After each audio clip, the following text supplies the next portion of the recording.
किंवा आपण आजकाल अशा काही रिलेशनमध्ये गुंतलेलो असतो जिथं एका माणसाचीच धडपड जास्त चाललेली असते आणि दुसऱ्याला शून्य मात्र फरक पडत नसतो. आणि हे रिलेशन केवळ प्रेमाचं नसतं किंवा कोणतं मी नवरा बायकोचं किंवा असंच रिलेशनबद्दल बोलत नाही, तर प्रत्येक रिलेशनबद्दल बोलते. मैत्रीचं असो किंवा मग आणखीन भावा बहिणीचं असो किंवा आणखीन कोणतंही रिलेशन ज्याच्यामध्ये एका माणसाची जीवाची घालमेल चाललेली असते पण दुसऱ्याला शून्य मात्र फरक पडत नसतो. आज मी असं वागलो तर उद्या त्याला काय फरक पडेल, आत्ता हे केलं तर नंतर तो काय करेल, आज मी त्याला मदत केली तर तो उद्या मला मदत करेल की नाही.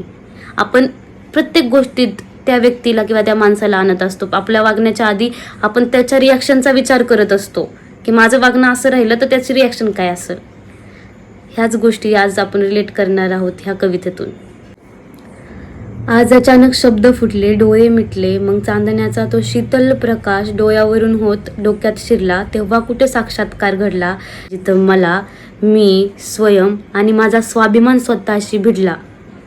ह्याच्या त्याच्या मनाचा विचार करून पानासारख्या चुरकळलेल्या मनाला मग एक प्रश्न पडला की बाबा आजपर्यंत तू कुठे दडला. ह्याच्या त्याच्या पाया पडला, पण जाणाऱ्या प्रत्येकाने मात्र तुला अर्ध्यातच सोडला आणि दाखवलाच जर चुकून कधी तू थोडासा हक्क तर त्यांनी तुझ्या मर्यादेत तुला ओढला. आणि कशाला सांगतो रे जगाला मी आजपर्यंत प्रत्येक माणूस जोडला नाही, तो तू जोडायचा अट्टहास धरला म्हणूनच तर त्यांनी तुला आजपर्यंत तोडला. आणि बांधलीच जर कधी तू त्यांच्याकडून मदतीची आस तर त्यांनी तुला पूर्णपणे हतबल करून सोडला.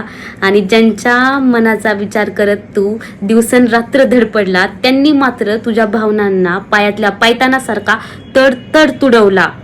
मग कशाला रे हा आपलेपणाचा देखावा. कारण काल पाहिलं मी त्यांच्या मनात शिरून, आपल्या माणसांच्या यादीत देखील तू कुठं नाही सापडला.